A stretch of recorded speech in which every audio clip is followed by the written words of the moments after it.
Welcome to part 2 of the Amazon keynote. So, when I was approached by Amazon, they were originally supposed to hire 2 speakers, right? And they were like, Elaine, we just love you so much. We would want you for the full 2 hours.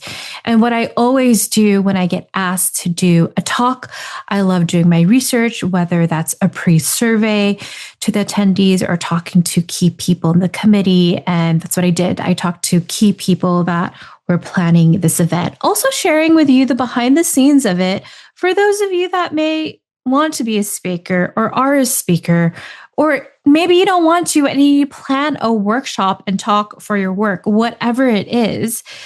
I think so often people think, oh, I need to prepare this all on my own. No, gather the data, gather the research. So anyways, I talked to key people, amazing leaders, female leaders at Amazon, because this was the SoCal Amazon Women's Conference. And the themes I heard that, to be honest, was not just unique to Amazon. It's really to a lot of women, which is work-life balance, time management, asking for a promotion, also self-worth, and neurodivergencies, anxiety. So those were themes. And I thought to myself, do people really want to hear me for a full 2 hours? I mean, I am not Justin Bieber, Sabrina Carpenter. I'm dropping those names because I'm dropping this episode in between weekend 1 and weekend 2 of Coachella. So weekend 1 is about to finish, and just heard about the amazing performances. And even though I'm an LA native, I have never went to Coachella. So I'm going to debunk the myth that if you're from LA, you always go there. Maybe I'm just not cool, or I don't know what's the word Gen Z uses. But anyways, so those were themes that I heard, and that's the research I gathered. And I actually let the planning committee know, what if we have a panel of about 3 of you up there and I'm moderating, because it would be nice for these incredible leaders to hear from leaders and colleagues they respect. And that's exactly what we did. So you will enjoy this podcast episode because this is me moderating a talk. Yes, I'm providing tips and strategies, but you'll also hear it from Amazon leaders that are in it and what they have done to deal with time management, which is, by the way, work-life balance is a lie, as well as having to advocate for themselves, dealing with burnout. So we'll talk about all of that. So you're going to want to grab a notebook and take notes. I feel like I always say that. Just have a notebook whenever you listen to this podcast. If you're like, Elaine, that's impossible because I am driving, running, walking, running errands. Fine, whatever. You're going to just have to listen to it again then. So grab your coffee, tea, or boba, and let's drop the beat.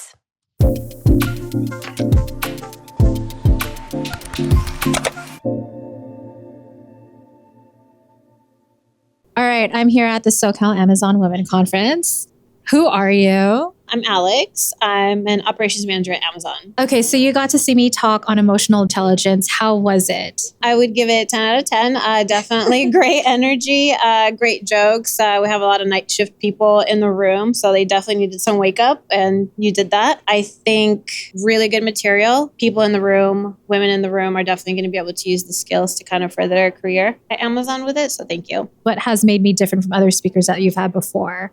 I would say probably the relatability. You know what I mean? Like, I think a lot of people go up on stage and everybody wants to make kind of like grand statements and how great things always happen to them. And it's hard to relate to that. So I think just being able to level with somebody and understand that they also went through some struggles, I think that's really important for them. I just want to share that it was very easy to work with you, and communication was really great in setting up the whole conference. And I think the pre-work for the conference was really good and thought out, and it made us feel kind of confident that like the conference is going to go well. All right, so it was great connecting with a fellow Bronco from my poly, and so is the fellow camera person behind the camera, hey, Kevin. We were there when it was still on the parking lot. So yeah, look up iPoly High School.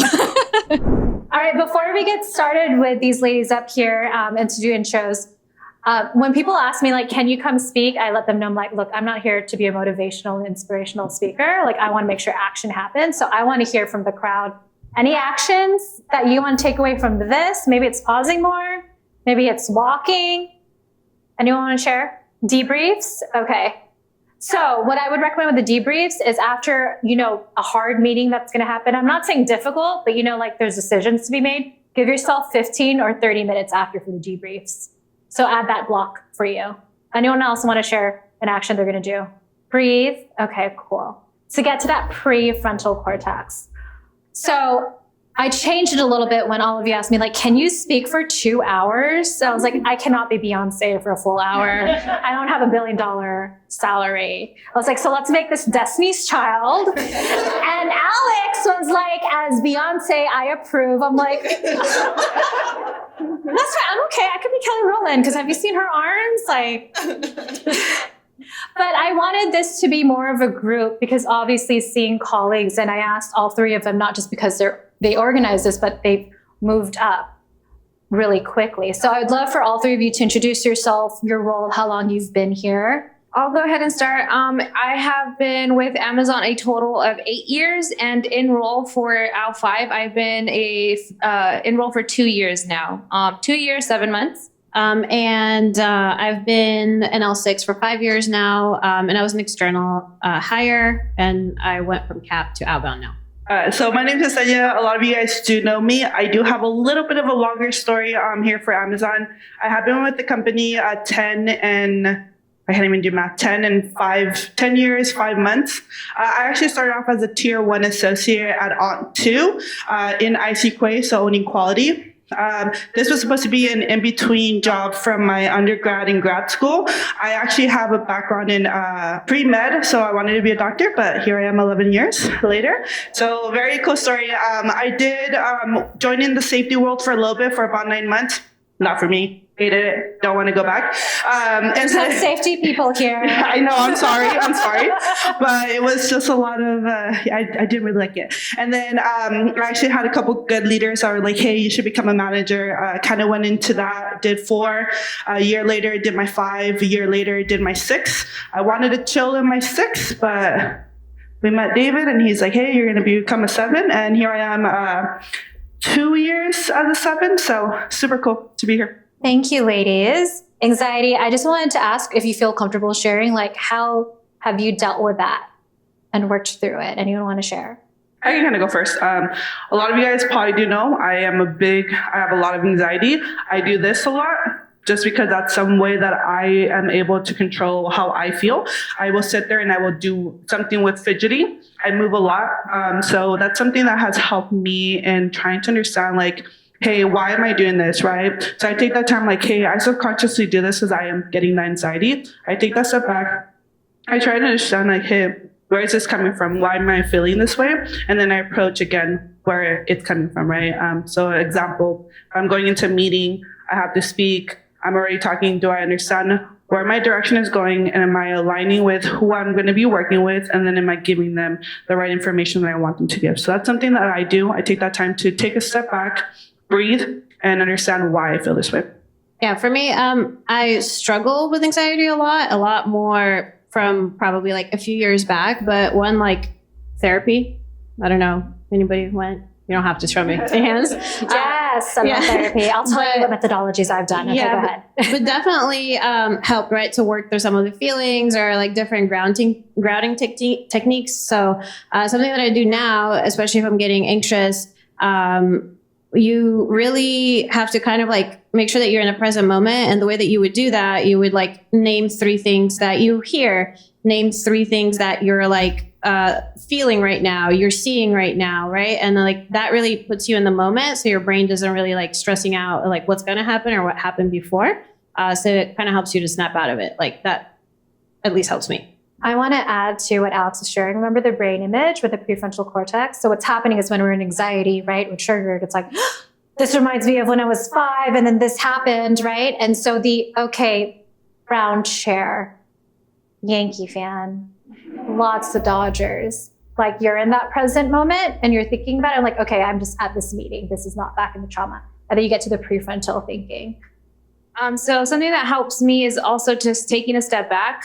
When I feel like that moment of anxiety is coming up, I like to kind of just step away and kind of just take those breathing techniques.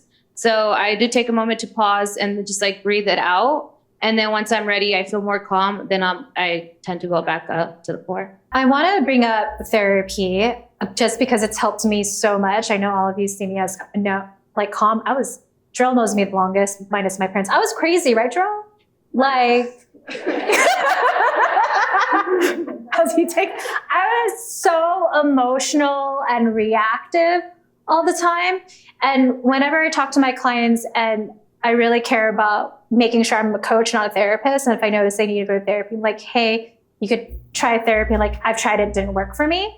And so what I like telling people that have tried it and hasn't worked, it's probably not the right person. It's kind of like dating. It's finding the right person, 1. 2, I did a lot of cognitive therapy, talk therapy, but the 2 methodologies of therapy, because there's different ways. One is called EMDR therapy. If you're at all familiar with it, it's bilateral stimulation. So when trauma happens, I'm going to give an example because this did happen. When I was 5, my grandma told me not to touch the hot water. And what happened, Mom and Dad? I touched it because I'm not going to listen. And so I got 3rd-degree burns, went to the hospital. So for the longest time, it's like, if there's hot water, like I'm really nervous, right? And so what happens in your brain, it's kind of like a cut. So then when something similar happens in present day, it brings you back to that past memory of, oh, I burned my hand. What EMDR does, it's like a computer, it rewires your brain so you won't be triggered with it. So I have found it very helpful. And the other methodology I use is internal family systems. So EMDR, it's E as in eggs, M as in mom, D as in dog, R as in Romeo, and then IFS if you're curious about it. So I want to share that. Okay, Liz, walk us through what a shift actually looks like for an area manager. From the moment you walk in to the moment you leave, what are you actually dealing with? So normally as an area manager, we come in, we do our pre-shift syncs, and then first thing we get started with is our daily startups, right? So we go into shift, we get the announcements going for the associates as well. Once we go into get everyone situated with staffing, we go into our engagements, our deliverables, our DAPs, making sure that we're also checking in on our associates, handling any escalations. And then that's pretty much going throughout the whole shift, assuming that we also are not going through a network stuff. But also after that, once the shift wraps up, we also have to do our end of shift syncs, and then our washes, and then right before we go home. And Alex, what shifts when you stepped up to operations manager? What does your day look like compared to what Liz described? How is it different? It's in terms of things that need to be taken care of. Obviously, I'm paying attention to all the things that Liz also mentioned. But for me, it's a little bit more, I'm not leading employees necessarily. I'm leading my team of 5 salaried managers. So I think the interpersonal relationships are a little bit different in that case. Because I'm leading, I'm essentially trying to motivate people to perform in sometimes certain situations that might not feel too fair, or different initiatives that we might push out. So I feel like I'm a little bit more, I guess, explaining the ideas on why things need to happen the way that they do. And then I'm more making sure that, I guess, things happen not through my direct action, but through my team. What was the hardest thing to go from that shift between where Liz was to where you're at that you had to relearn or unlearn? I think for me specifically, when you're leading a team like that closely, you spend so much time together, and their success is your success. I had a little bit of a trouble of maybe being vulnerable with my team, especially in the situations of just making connections. I felt very robotic before, I'm here to work and we need to do this and, whatever. I never took really the time to maybe get to know people as much as I should have, and also didn't let them get to know me. And I think that's super important. Obviously, when building a team, just being vulnerable, being honest. And how has it changed things? For me, it's been great. I'm having fun. So. But yeah, no, it's been really nice. Because I feel even though we're at work, it's really important to have a community around you and to have a community, you have to care about like your neighbors, your coworkers, things like that. So when you do initiatives or you act in a way where your main concern is like to take care of the person that's next to you, or at least like in a way that you take their mental well-being and then professional well-being in mind, that only kind of like furthers your performance, right? Like, because people like working for somebody who cares, not just manages them. And Yesenia, at the senior manager level, what does it look like to hold it all together? If you do, or how do you act it? So I have, so you guys should know, we actually were able to get these questions a little bit. When I saw this question, I was like, "Whew, do I have it together? I don't know."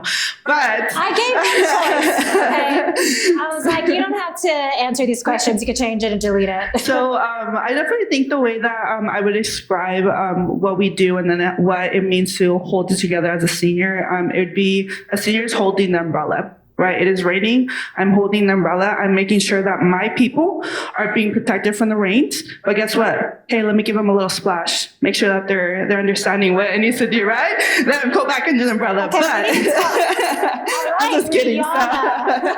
So I definitely think that the togetherness, holding it together is something that at Amazon, you're going to be able to do it a lot of the time. Sometimes you're not going to be able to do it, right? But it's taking a step back, realigning, understanding, or making sure that your team understands what the goal is, right? And that's where the umbrella comes. The umbrella is a big goal. That's a goal that we want to get to, right? Hey, let me get you under. Let me give you the little things that we need to do to get to, hey, become your own umbrella, right? Sometimes you're not going to be able to hold it. Your umbrella is going to have a hole. Water is going to rain down. Sometimes you're going to be able to patch it up, fix it for the next day, right? We do have something where we do at Amazon day one. Day one is something that I actually take very on. So one day we're missing, one day it's bad, the next day is day one. We're able to bring back, hold it together, make sure that they're holding it together the way that Alexa was saying, making sure, or Alex, sorry, that they're saying indirectly are they able to do their job, right? So that's one of the biggest things. Umbrella, holding it together is mine. What did you mean by splash? What is the question you asked? So I think just for me, going from that level one, tier one, all the way to level 7, if I wasn't in situations where I was challenged, where I failed and learned from my failure, I don't know if I would be where I'm at right now. And the sense of that is because you grow as you learn, you grow as you get those challenges. That splash allows them to, hey, what happened? Do I need to take a step back? Did I tell my team what to do? Did I understand, like, hey, why are we right now drowning? You have to slow down and ask those questions because those are really good questions that I think you guys should write down, by the way. Sorry, you ladies should write down. Can you repeat those questions? Why? I don't even remember what I said. So biggest thing is taking that step back. Why are we drowning? Why are we in the situation? How do we get out of the situation, right? Biggest thing that I failed early on, level 4, level 5, is asking for help. I didn't know when to ask help because I thought it was vulnerable. I thought I was putting myself in a situation where my boss is going to say, you don't know what you're doing yet? No, right? That's a time where you're like, hey, I'm drowning. I need help. Lifesaver, come save me. Someone come save me, right? That's a time to ask those questions, to now learn like, hey, I was told that I should have done it this way. Guess what? Tomorrow I'm going to make sure that we're not drowning. I think it goes back to like even what I was saying earlier of like, why did you do it this way?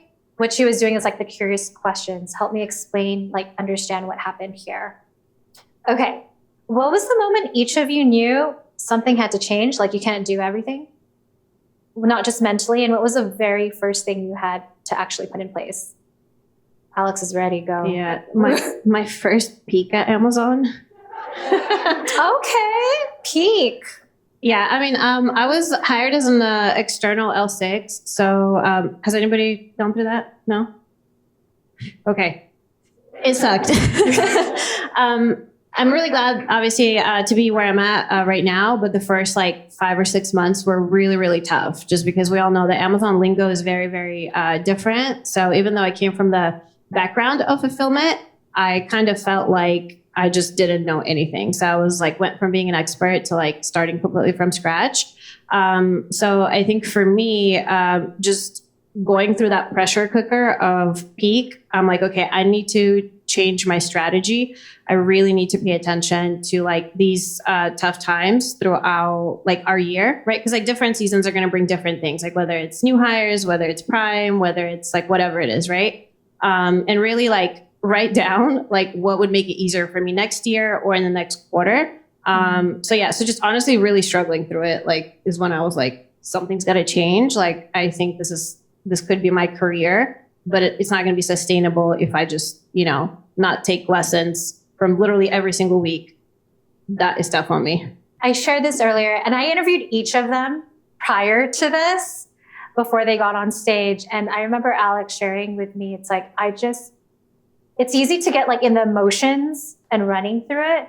But then going back to debriefing as an action, I'm like, oh, this is just seasons. Like holiday season, just crazy. Like knowing the seasons of it, similar to people like, oh, I know when this individual is going to get pushed and they're going to react this way. Similar, like how can you come from a bird watcher, just giving the example, how can you be curious on not just the individuals, but seasons that's happening as well? We're going to get personal. So you described burnout as a fog you couldn't see through, and you named it to your GM. How were you brave enough to name it to your GM, and what made you finally do that? What happened after? So I think for this one, there's a couple things. I think when we were talking, one of the things that I actually realized was how many of you guys actually have someone that you can tell them everything? So for example, Mara, you have someone that you can go and be like, hey, I'm having this bad day. I'm doing this. Yeah, perfect, right? So we all have that one person that we trust, right? That one person that, for example, Kay would bring me into a room and she'd be like, what's wrong with you? And I was like, nothing. She's like, something's wrong with you, right? Like you have that person that's going to know that you're able to talk to them, right? So for me, yes, burnout for me is a fog. So when I'm burned out, when I'm to my limit, I am in a fog. I feel like I'm walking in a cloud. I feel like I can't see what my end goal is. I can't see what's happening to my left, to my right. Can't even see what's going on in front of me, right? So for me, David has been someone, my general manager has been someone that I've actually worked with a lot. He actually knows like, hey, what is going on? So I've been probably like in the level 5. I just went in and I was like, hey, I'm in a fog. I can't see what is in front of me anymore. So that was my time where I felt comfortable to tell him. It wasn't like that in the beginning, right? Because how many of you guys want to say, hey, I don't know what the goal is anymore. I don't know what's happening, right? That puts you in a situation where you're like, hey, is this person right for this job, right? But it shouldn't be that way, right? I went into my GM and told him, hey, I'm in a fog. I don't know what I'm going to. He took that time to be like, Yesenia, you got yourself to this point. So what have you done in the past that's gotten you out of this, right? For me, it has been talking to someone, right? I mentioned Kate a lot, but Kate was someone that I literally would go into her office and I would just stand there, she's like, what's wrong? Tell me, right? You have that one person that you're able to speak, you're able to tell them like, hey, I know if I tell you this behind closed doors, it's not going to go out it's not going to go outside this door and you're not going to judge me in any other way, but hey, we're all here. We're all trying to get to the end goal, right? So know your end goal. Know that you have someone to talk to. And if you don't, this is a time to get someone. If you guys, I'm a Slack away. I'm a text away. If you guys text me, I know it's an emergency. I know that something's wrong. Let's get on a call, right? But get that mentor. A mentor is not someone just that comes to you or gets assigned. Find that one person. You're like, hey, I know that I can go talk to Myra. Myra, I'm feeling this way. She's like, hey, do this or not. Just sometimes you just need someone to talk to, right? So that's what fog is for me. I needed to talk to my boss. My boss told me, hey, this is your goal. You got here this far. What have you done before? And then I'm able to walk out. Am I still in a fog? Maybe. But now I know that I've talked to someone knows how I feel, and I'm able to go back to my work. Yesenia, what would you say for someone that might be nervous? Like, I don't know who, why should I? Like, I'm good enough. We're all nervous. I'm so nervous at this level. I'm a level 7. I still go into calls and to talk to certain people. I even get nervous with my boss still, right? I have to give them bad information. But guess what? What's going to happen? What's tomorrow? Day one. Tomorrow is day 1. And I know that we probably all have that engraved in our mind, but it's something that not a lot of companies have. Not a lot of companies can come into tomorrow and be like, hey, what happened yesterday? We probably talk about it the first hour. We're bridging, right? Makes sense. The rest of the day is how are you going to recover? Guess what? This happened in Q1, but guess what? Q2, we're hitting X, Y, and Z, right? So if you're nervous, it's part of life. It comes with life. It comes with what we're doing here at Amazon. It comes with what we're doing outside of life. Like if you're not nervous outside of life, maybe you don't have enough challenges. Maybe you haven't pushed yourself to that next level, right? Nervousness is part of our job. It's part of our life, but it's just understanding how we deal with it. If it's writing down, if it's talking to someone, if it's having someone that you can go get coffee with, it's someone to have, a snack. I used to go take Kate snacks all the time, right? It's having that person that that you're able to go talk to them and be like, hey, I'm nervous right now. They're going to bring you down that ledge and they're going to give you advice, or they're just going to listen to you. I like the day one analogy because I'm going to bring the Dodgers up in the World Series. I just had to always slide it. Sorry, Jeanette. But it's like, what was that game that just happened right now? And then it's the next game, right? So it's like, okay, we're restarting each time. Liz, you set aside 1 hour with your team, laptops down, no work talk, just eating together with no screens. How did you start that? And how did you actually get your team to actually keep it? Yeah, so this actually started back when I was at San 3. One of the moments that I do remember is I was eating lunch, and during my lunch, I had a spoon food in my mouth, and an associate came up to talk to me. And he's like, hey, can you help me with this? And my boss actually happened to walk in at that very moment at the time. And he was like, what's going on? He's like, you're eating lunch. And I was like, yeah, XYZ. So he's like, nope. He's like, hey, we should take this moment. And he's like, everyone should be able to run, the PA should be able to run our floor. That's why we have that support system there. Let's go ahead and take some of that time off as well to eat, because we do need to take that time and that break for ourselves. So I try to always incorporate that with our teams even now. With our team, we try to take advantage of our break time. So when the associates are on break, we also try to take our break. We have this rule where sometimes I do forget, but we have this rule. We'll take a walk outside last break and then just kind of reset. And then we come back and then we just get back into the shift as well. So it doesn't have to be an hour consecutive, but even being able to just take those quick breaks to breathe it out and then reset again and come back to start the next quarter. I'm going to just share something personal. I'll look at my boyfriend why are you always on your phone? Or anyone. I'm like, oh, wait, that should not be the phrase I use. So what I use, hey, I really love it when we don't have our screen so we can be present. So just the different word choices there. Alex, you built the whole framework around what's in your control versus out of your control. And I know for us women, it's no, everything's in our control. What are you talking about? Where did that come from? Honestly, we talked a little bit about Amazon being very driven by seasons or what kind of we're going through in that year. And the first obviously a year or two was fairly difficult because I'm a control freak. So I have to know. Who else is control freaks? No? I need to know when things are going to happen, why they're happening. And if I don't like it, I need to have control to stop it, but there's just some things we don't have control over. We don't have control over when peak is going to happen. We don't have control over the fact that we're probably going to have a bunch of new hires, right? We don't have control sometimes where, whatever it may be going on. However, we do have a control, on how we respond to it, right? If we know we have new hires coming up, there are things that we can do to alleviate some of that burden, right? I know we always talk about LC5s, but it's true, right? If we work on their rate, our new hire rate's not going to affect us as much. So when these things are coming up and you're paying attention to these patterns, even though you're not controlling maybe the bigger issue, right?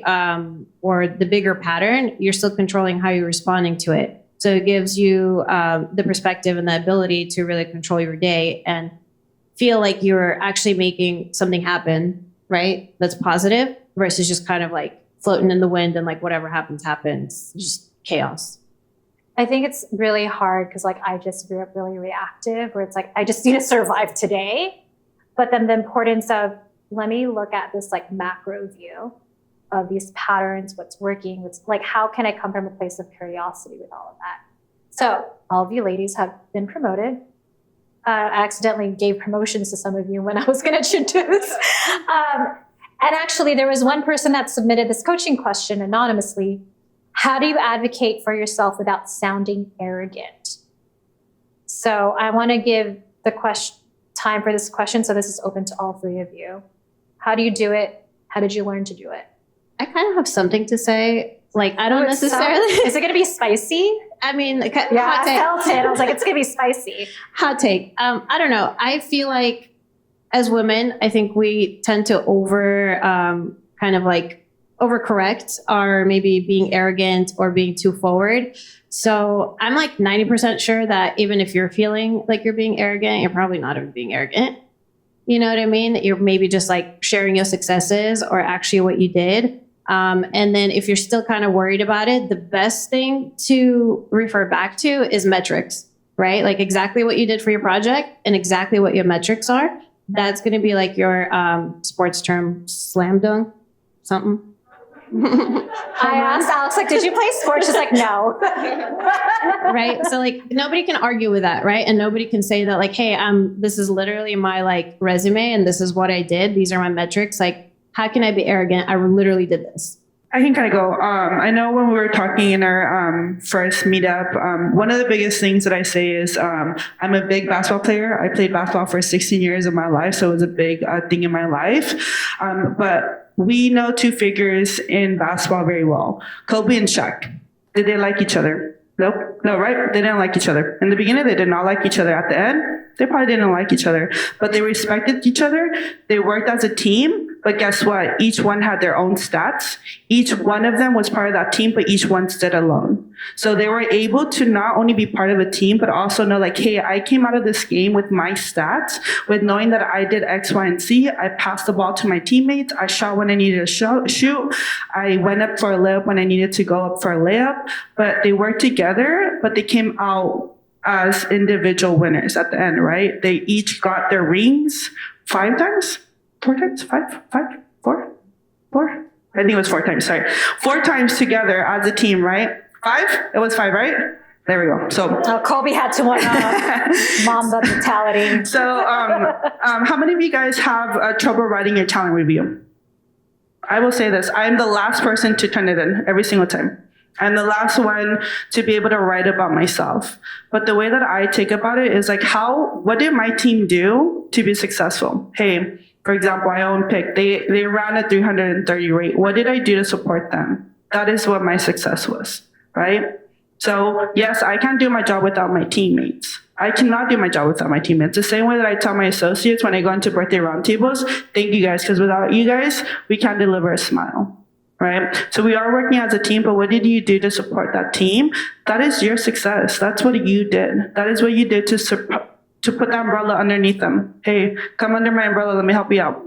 Right? So that is how I see that. And how when I think about goals to get promoted, how am I supporting my team? Because if they shine, I shine. If my center and my basketball team is able to block that defender, guess what? I'm going to take that shot. Remember we talked about the brag sheet. Also, I know brag could be also triggering for women, so I call it value add sheet. That should be an ongoing document, not just one sitting. Ongoing. Because guess what you could do with that ongoing document? You update your resume and you update your LinkedIn. And also, it could be ugly, so I call it a draft. I think so often as perfectionists and control freaks, we want it perfect, but it could be a draft. So continue to work on it. And metrics.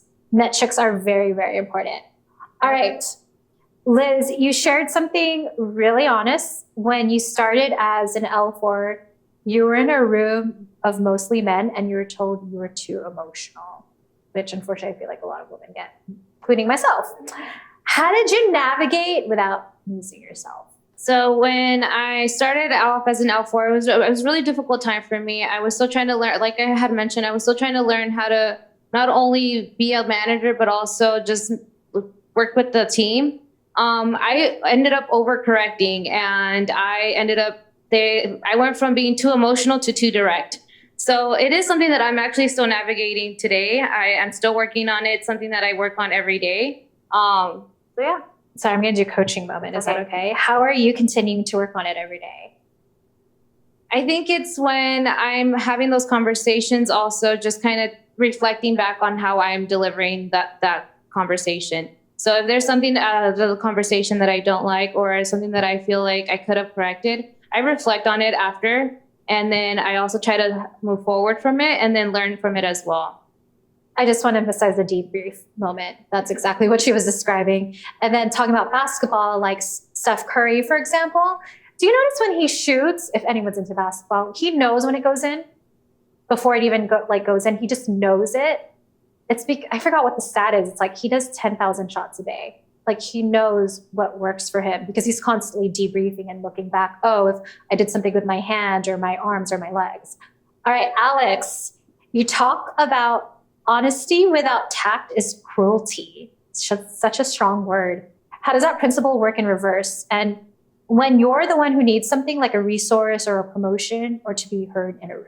Just to, I guess, explain the phrase a little bit.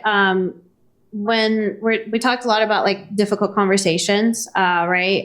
Sometimes difficult conversations don't just happen like with your associates. They could happen with your managers. They could happen with your peers or even like your bosses, right? My biggest thing is that even if you know that you're going to go and have a tough conversation, like you have to make a game plan for it, right? Like we can't go in and just be like, well, you suck because of this, or like, we're not doing good because of this.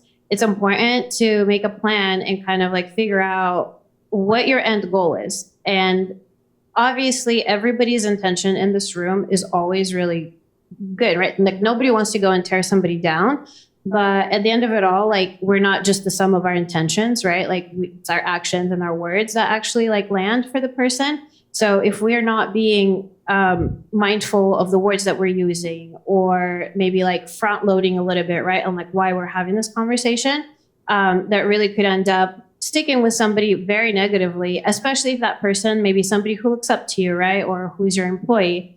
That's the same kind of conversation that you can very much use with your bosses for promotions, right? Like once again, going back to the data and really making the game plan of like how you can be honest without sounding arrogant, right? Without sounding like you're just, maybe don't know what you're really talking about, stuff like that, I guess. I remember at one job I was making a lot of mistakes, and my boss, I kind of knew, when you like, we need to talk, I'm like, oh, fine, we'll talk. And then came into the room and I was scared, but she's also a great boss and a great leader. She was like, hey, numbers are going down. Can you just help me understand? And I respected and appreciated her so much. And I was just being honest, I just don't understand this. Like, okay, let's work through it. So I could have responded differently. It's like, why did you F here? As opposed to like, hey, what happened here? So it comes from a place of curiosity. Speaking of curiosity, Yesenia, you lead a lot with curiosity. How does that actually work when what you need isn't a question and it's like, I want a yes, like a promotion or a resource? So I think biggest thing is, yes, most questions always require a no, a yes, but there's always a, but what about this? What if this, right? So understanding that if you take that time to really take that step back and understand like, hey, what is he asking me? Is my boss asking me to jump off of a cliff? I don't know about this, right? I need to take a step back and understand what's happening, right? But if you build that trust with them, if you build that trust with your associates, with your managers, like example, I'm lucky and I have Jackie here, and I tell Jackie, hey, I need you to go do this. She'll ask me, hey, I'll go do it, but are you sure you want me to do this, right? How many times I've asked her, like, hey, I need a 325, and she's like, oh, I don't know about this, but I'm gonna try, right? So yes, you're going to want to say yes, but you also need to make sure you put your boundaries, you put your barriers, you put your understanding of like, why am I getting asked this question, and then drive that. Because even if you're giving them a yes, there's always a way to learn, a way to ask like, okay, I'll do it, but it's not going to work out maybe, right? That's what actually one of our principles, right? Agree and disagree, commit, right? So making sure that you guys give them that understanding and, hey, I'm going to do this, but should I be doing this, right? So I think that's a really weird question, honestly, but take that time to understand and be okay with why you're saying yes, and then ask those questions as well. There was a coaching question I got from the survey that's open up to all three of you that feel comfortable with. She stated, I have a wealth of knowledge, but I hesitate on driving larger initiatives for fear of failure. And I stick to what I know and I excel in to protect myself from negative feedback. I heard a lot of us are nodding and agreeing. Anything you want to share, ladies? For that one, I think I can also relate to that one, but you miss the opportunities you don't take. So yes, there's that fear of failing. There's a fear of I'm not good enough or I'm not going to do great. But if you don't put yourself out there and you don't actually try, or actually you'll never grow, you'll never learn. So always try to take those opportunities when they're handed to you. Is there an example of like, oh, I was too scared to try that, I failed and then it worked and this happened for me? You're going to say something. Oh, go ahead, Alex. I mean, I think we're all kind of out of our comfort zone doing the women's conference. They were not excited when I asked them. Like, not necessarily, like, not that we didn't want to do it, but it's like, you know, like, especially in our jobs, like, we're not like ever sitting at the stage, like just, you know, taking questions. So, yeah, like this would be a perfect example. Definitely could have said like, no, like we should do something else. But, you know, Yesenia definitely has so much to share, Liz as well. So we thought it would be like a value added. How did you overcome that fear? Or are you still overcoming it on stage? I just put you on the spot. Sorry. You can tell me later. Yeah, I mean, I think we're a little nervous, right? Like speaking to like a lot of successful women, like, because there's not a difference between like you guys or us, like we're all here together. So even like that thought of like, oh, well, do I even have anything like good to add? You know, like, do I even have like any valuable answers that I can provide? Kind of just getting over that and being like, hey, we're trying to create safe space for everybody to come in and talk about this. That also means a safe space for me as well, right? I definitely think that I'm going to go back to my basketball careers because that's where I learned a lot of standard work that I have for myself. So I am a forward. I was a forward shooter. So like Steph Curry, when I went into college, my coach made me come in at 6 a.m., shoot 100 shots. Then at night, shoot another 100. So I was shooting about 200 shots every single day. However, to this day, as soon as I get a basketball, I'm already ready to shoot it. It's just something that is now engraved in my head, right? I'm going to tell you this. I failed a lot in my shots. Yeah, I did not have the best shooting percentage because guess what? I was going into a situation that was not perfect. That is not perfect, right? So those stuff is going to happen. You're going to come where, hey, on paper, this project looks like it's going to succeed. I know how we're going to do this. Like, we're completely here, right? We had a panelist 2 weeks ago.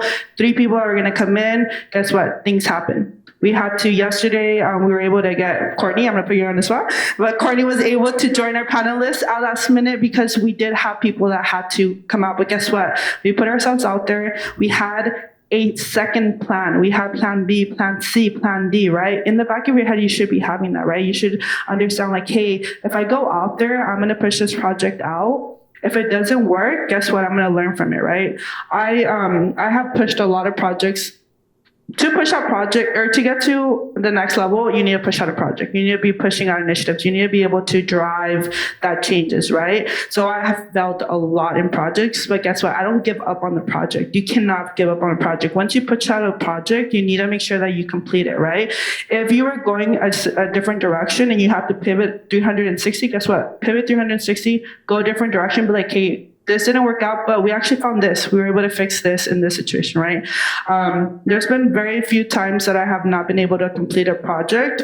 The end result is very different to what I thought in the beginning, but I was able to learn from it and at least drive something with it. So day one again mentality, right? If it doesn't work today, try again tomorrow. What a coach. I remember, I'm looking at my parents right now. I wanted to ask for a raise in my mid-20s. So I asked my immigrant parents, how do you ask for a raise? Oh, just wait, they'll give it to you. I'm like, that's not how it works in this country.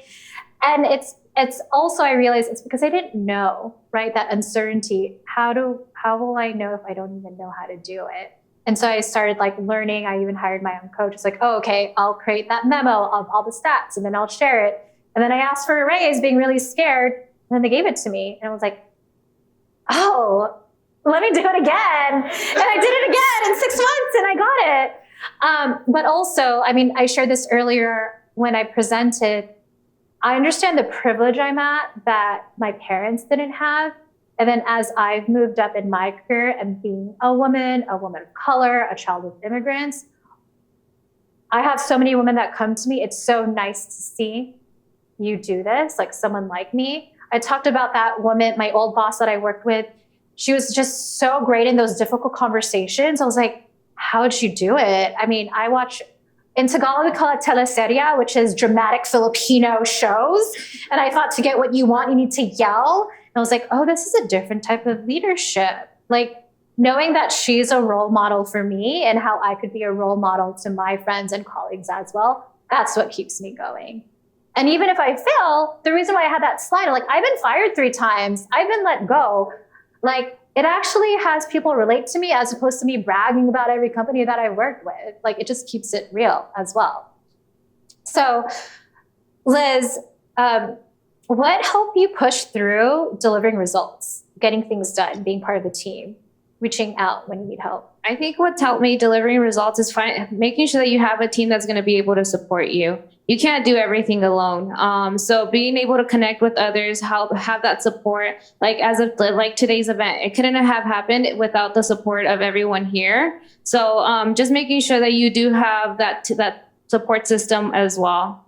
And Alex, you said this, well, you talked about it earlier, so I'm curious if you have anything to add. But you said, don't take it personally. Issues at Amazon are cyclical. And the glass doll of framework, know what you cannot drop, let the rest go. Can you elaborate on that? Yeah, I mean, there's a lot of shifting priorities throughout the day. Like we all know it, like whether it's mechanical issues or different things that just happen, like new initiatives that got pushed out. But we all know that we'll never drop the safety ball, right? Like stuff like that. So, and I think like, yeah, if you're going to miss things, of course, like communication is important on it, why you're missing it, like what did we do to prevent the miss? Like that's all very important. But if you truly did your best, there are things that you should prioritize that can never be dropped. And then maybe some things that you can come to your manager and say like, hey, I don't know how to prioritize that, or I don't know how to include that into my day, or this is not going to get done. And I'm giving you a heads up. So like we can make maybe another plan. Once again, like it doesn't reflect on like your own personal failure. It more reflects on like, hey, maybe we need to like reprioritize some things. Maybe there's some training that we can take advantage of.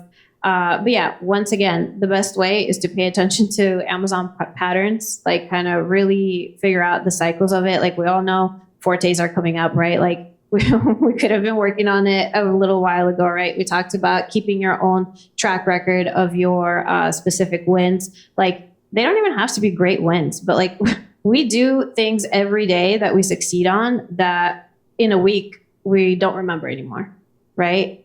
So even if it's like a small thing that you did today or this week, like that needs to go on your sheet or like in your notepad or somewhere. Honestly, one of my wins that I've had before, because Jarella and I were in a unique high school, Poly High School, I think he's in the restroom right now, it's like, oh, I learned how to deal with this difficult person. Like we were able to push through on things. So it doesn't just have to be metrics like, oh, I learned how to get along with this colleague and work through things. So Yesenia, you get a coaching question from the survey. One of you shared, I've been in my role for 5 years and I wonder how to stay engaged and deliver at a high level. So for this one, I think you want to make sure that you understand what your end goal is. So if your end goal is promote, if it's, hey, I'm good where I'm at, hey, I want to maybe go into PXC, I want to go into a different role. So know that goal, right? So once you know that goal, everything that you do needs to be tailored to that goal. If you do not have a goal, that's when you start losing sight of what you're doing. If you do not have a goal, like I've done it before too. You know, I've gone in where I have no goal. For me, it's traveling, right? If I do not have a planned vacation, my days seem like the same day over and over, right? But guess what? I have a vacation coming up next month, going to Puerto Rico, and every day is like, hey, what do I need to do to go to Puerto Rico, right? Same thing with goals, right? So if you know, like, Jackie's goal is to get to 325, right? We have talked about this multiple times. She is now...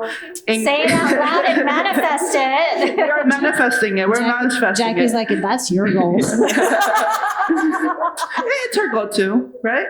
She got my 314 already, so we're getting there. So I think once you have those goals, every day you're going to think about like, hey, my goal is to get to 325. So what do I need to do to support Jackie? Making sure that cycle audits are getting done, right? Sana took over that for me. She's now doing them every Sunday. Guess what? Now we have that goal, right? Now it's engaging those to, hey, well, how am I engaging to get to those 325s? How is Jackie engaging with her team to make sure that, hey, guys, our goal is to get to 325. What are we doing? What do we need to do? right? If you have those goals, so you can set boundaries of like, hey, I need to hit this goal. Do we know what we need to do? How do we engage with our associates? How do we motivate our associates? That's the biggest thing, right? But at the end of the day, how do you motivate yourself? Setting a goal, understanding where you're going. This is how I set myself. I'm going on vacation, so I need to start eating healthier. I need to make sure that I'm losing those extra pounds. So that's what, at the end of the day, set your goal, drive everything towards that goal. Actually, Sonia, I appreciate you being real because, and no one has to like raise their hand on this, but our job and our career doesn't have to be our whole life. And if you're like, I've seen what the next level is, I don't want it. So like my motivation is Puerto Rico or whatever country, or like I want a dog. And there's nothing wrong with that. Like I've had clients where it's like, okay, I want to be at C-suite. And then they're researching and pausing and debriefing like, nope, don't want her problems. There's nothing wrong with that as well. So I'm excited for Puerto Rico for you. You're managing teams of over 100 who are measured individually, competing, shift on metrics and barely seeing each other. So how do you actually build a team like that? How do you build a Lakers team or Dodgers team? I'm going to be trying to be inclusive, so I apologize to other fans for teams. I'll kind of go for this. So I think this one is a hard question, right? How many of you guys feel that you have enough time to do your job in 10 hours, right? So a lot of us feel that way, right? I think one of the biggest thing is practice will come. You need practice, and every day it's practice, right? It's knowing like, hey, I know how I can speak to Jackie and Sana. I know how I can speak to Maddie. I know I can speak to my bestie Candace, right? Like I can go in there, have a conversation with her. But it's making sure that you have those connections with your team. If you do not have those connections with your team, you're not going to be able to go nowhere, right? Of you guys, like when I was at level 4, level 5, I knew probably 80% of my people on my shift. A good example is Kate. Kate goes out to the floor. Everyone knows who Kate is, with her vest or without her vest. And I know she makes it a point to know her people, right? So like when you have that engagement with your team and like, hey, I can go back to a good example, LGB3, I was there for 4 years. I went back a week and a half ago. I was probably stopped about 20 times. Right? Because I had people that still knew me and I still knew them. And that's how you build those connections, right? Like it's all about practice. It's knowing where you're at. And for me, knowing back that this is my shot. My shot is right here. I get the ball here and I will make it 100%. It took me 200 shots every day to get to that spot. So, yeah. There's a reason why I gave the sports analogy in the beginning. It's just like easier to remember. And even if you're not athletic, like watching it, like I want it, what's that? What's the Olympic one? The winter where you move it? What's it called? Curling. Curling, yeah. Mom and Dad, why did you not put me in that? I wish I could have been an Olympian. Alex, you talked about working for your team rather than enforcing metrics at them, taking direction from them, asking what's in the way. What actually changed when you did that? I think just overall shift improvements started becoming a little bit easier for me. When you're not just sitting there being like, okay, like how are we going to bring this rate up? Like every day, like we got to bring the rate up. We got to bring like whatever. We all talk about that. But if I'm changing my perspective and I'm working for my team and now my goal becomes, hey, like what projects can we do so you do get to that next level, right? Like obviously you would ask them like what their end goal is, but like if somebody's goal is to get promoted, obviously the projects are going to be tailored, right? And I'm going to be there throughout like every single step to make sure that they have the tools to complete those and complete those successfully, right? Because it's their name and my name on those projects, right? So if I'm leading with that in mind, that like, hey, if I get you further, that also gets my shift further, right? Because like there cannot be like a negative impact from that. So if you're kind of like attacking it from that perspective, it becomes less of like, why didn't you improve like 5 points in rate like last week or like whatever it is, right? It becomes more of like, hey, like, why are we not, what are we seeing about your project that maybe is not like landing that well? Like, what do we need to change? How do we need to like figure out like what else should we implement? I'm going to rephrase those questions just in case you're writing the script. I heard, you could correct me, what projects can you do to get to the next level? That was one question. And then the one I'm missing, what's landing? Can you yeah, like reevaluating what are results like within the last week, what's not landing and why we're not getting the result that we would hope from that project and adjusting it based on that. Liz, on the floor level, when A's are competing with each other on their numbers, what do you do in the moment to redirect that? So finding every associate's strength. So if there's someone that's really good in problem solve, giving them those opportunities to learn, to try something new and different, but also just remembering that we all share the same end goal. So kind of going back to like the Shaq and Kobe, right? They had their strengths in their own ways, but at the end of the day, they shared the same goal, and it's winning that ring. So same thing with our teams. So yes, find everyone's strength and what they're good at. And also just reminding them constantly that they do, at the end of the day, we are sharing the same goal. I'm like, even thinking, so these girls are like, you're going to talk for 2 hours. Like, they do not want to hear a speaker talk to them for 2 hours. And I was like, they actually want to learn and grow. And I was like, this is why I made the Destiny's Child reference. Like, well, I don't need to be the person also winning. You guys could win too. Let me help you get to your next level, like, and get on the stage. Because it's the relatability and the storytelling and even learning from those specific examples. Like, I don't work at Amazon. I have other experiences with myself and also clients I work with, but it's also nice to hear from someone that is going through the issues. And if you notice, talking about vulnerability and scared to make mistakes, you probably resonated the most when you heard all three of them share mistakes that they've gone through or challenges that they've gone through as well. Not like I'm so perfect, but like, oh, they've actually dealt with it. So I'm surprised, like, we're also good at time. This is the last question.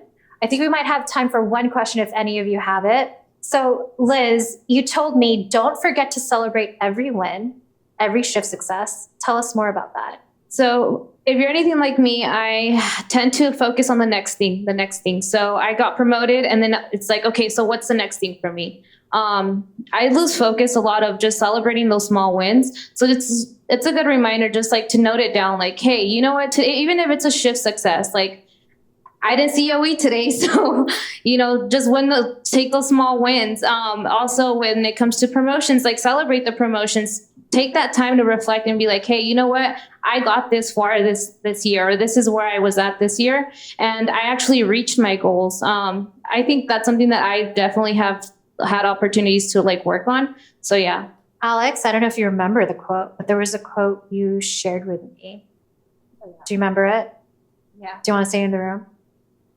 Yeah, I don't know obviously exactly the words, but essentially what I was trying to get across is that the whole point of this women's conference, right, for me at least, is to kind of like an understanding. I don't know. I like being in a space where I can talk to other women and be able to tell them that you don't have to like necessarily like act like a man, right? Or be the loudest in the room or like do the things that they're doing to like have a seat at the table, really. Like if everybody was acting like a man, like it would be so boring, honestly.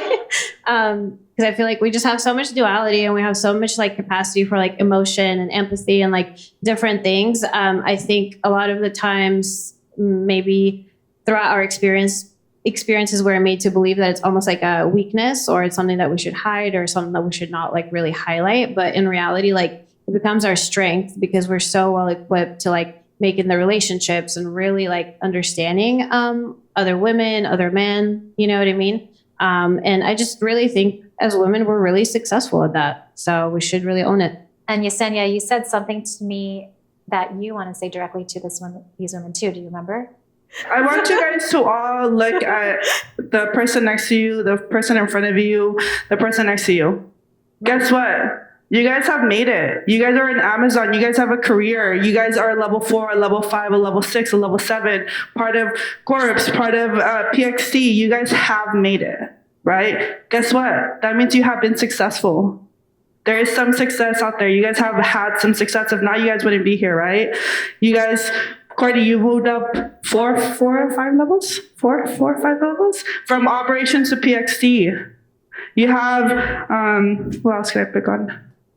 Genesis was a tier 1, my PA, my manager at one point, and guess what? She's a level 5, right? You guys have made it. You guys are here. You guys are standing here. You guys are successful. One thing that I like to also go back a little bit is Kate actually gave me a book, Atomic Habits. How many of you guys have read it? So good. Yep. So a cyclist coach joined the London team, correct? I believe it's a London team. 1% success every single day. You guys work 4 days. You gain 1% of success every day. That is 4% of success that you have that week. 8% for 2 weeks. You have 12% of success every day. 1% can be anything. I used to, honestly, when I was in ShipDoc, I used to be like, hey, guess what? We have one less bips. Guess what? You know what 1 bips is less? It's only like 200 packages less, but guess what? I have 1 bip less. That is a success, right? So you got to remember that. You guys are here because you guys have succeeded in one way or another. You guys have gained that 1%, that 5%. Hey, maybe you haven't gained anything, but guess what? You're coming every day, so that's a gain. We are at time, by the way. I was like, how are we going to have this conversation? But I know it doesn't seem like it, but I pushed these ladies to be on stage with me. And I hope that also encourages, it doesn't just have to be you alone. It's like, who else can I bring up with me as well? So they probably don't seem nervous to you, but they like also hated me for asking them to be on stage. So can we give them a round of applause? And then our favorite session of the day, lunch.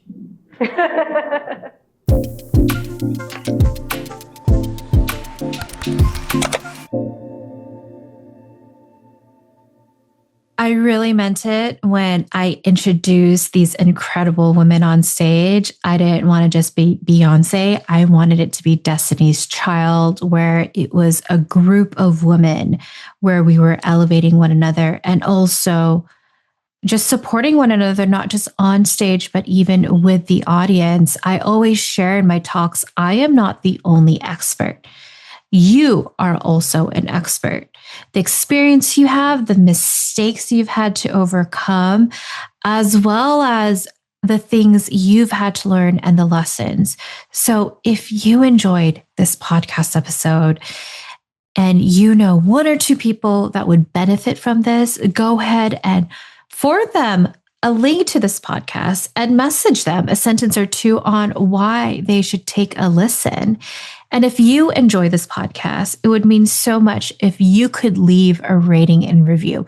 It would let other leaders find this podcast so they could listen to it and also get that same support and strategies that you received in this podcast episode. And if you want further support and you're interested in possibly having me come in as a speaker, as a facilitator to your team, to your company, or have me in your corner as your coach, then you could schedule an introductory coaching call at elainelou.com/call. That's ELAINELOU.com/call. I'll see you in a bit.